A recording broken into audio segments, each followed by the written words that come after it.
Single family or small multifamily as a beginner investor? That's the question we get a lot, and that's one that I talked about yesterday in our free Facebook group. Come check it out. REI Launchpad on Facebook. Request to get in. We'll let you in the group. So the first question that I would ask for you is what your goals are.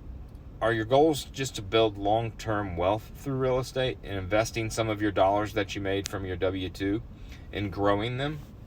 If that's the case, then I would point you towards single family. Single family is probably the product that is most readily available. Financing is the cheapest. It's the easiest to get into. It's the easiest to manage if you want to self-manage it. But the appreciation on a single family residential is going to beat out the appreciation on any small multifamily property in the same market, right?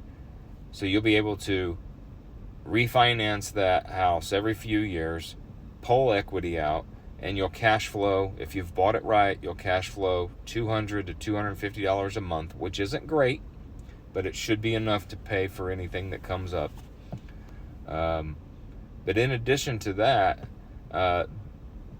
the tenants stay longer, which not a lot of people talk about. They're easier to rent, and oftentimes the tenants are going to be better tenants than you would have in a small multifamily property. However, that's not always the case. If you are looking for cash flow, then I would point you towards small multifamily, right? So that's, by small multifamily, I'm talking about a double, a triplex, or a quad. Anything bigger than that, it's a different type of financing, falls into a different category, and that's for another day. But small multifamily is going to cash flow much better than a single family residence in that same market. Additionally, you're going to be spreading your risk out to 2 tenants or 3 tenants or 4 tenants. So if you buy a double and you have $1,000 rent on each side, if it's full, you're collecting $2,000 a month. Maybe your payment is $1,200 to $1,300 a month, so now you're cash flowing $700 or $800 a month minus some additional expenses. But if one of those tenants moves and you've got to replace them, you're still collecting $1,000 a month from the other side. And of course, a triplex and a quad, that works the same. You got 3 tenants. To make math simple, they're all paying $3,000. 4 tenants, maybe they're all paying $4,000. Right? So one of the problems, though, that multifamily does create is you have multiple HVAC systems, multiple plumbing systems, multiple toilets, multiple tenants that have more problems. So it does come with some potentially some more CapEx and maintenance types of expenses. However, the cash flow is much greater on a monthly basis, and it does allow you to also refinance, but not as often as a single family residence. So the appreciation is not as great, but the cash flow is much better.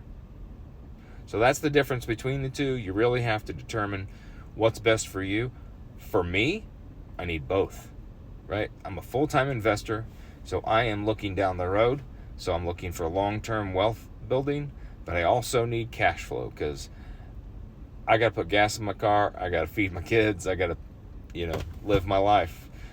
So there's a balance. I got to strike a balance. And in my business, I will go through phases where, like for now, I am concentrated on long-term wealth. I'm in a really good place for cash flow. So my next purchases for the next year and a half are going to be appreciation. Or maybe it's, I've been working so much for the past couple of years on appreciation. I need to catch my lifestyle up and put some more money in my pocket on a monthly basis. So I'll go buy a few properties that cash flow. Sometimes it's just a mix. Maybe it's I alternate between them, but it is a balance when you're full-time in real estate. And when it becomes a large part of your life, and when you are considered a real estate professional, you have to strike a balance between appreciation and cash flow.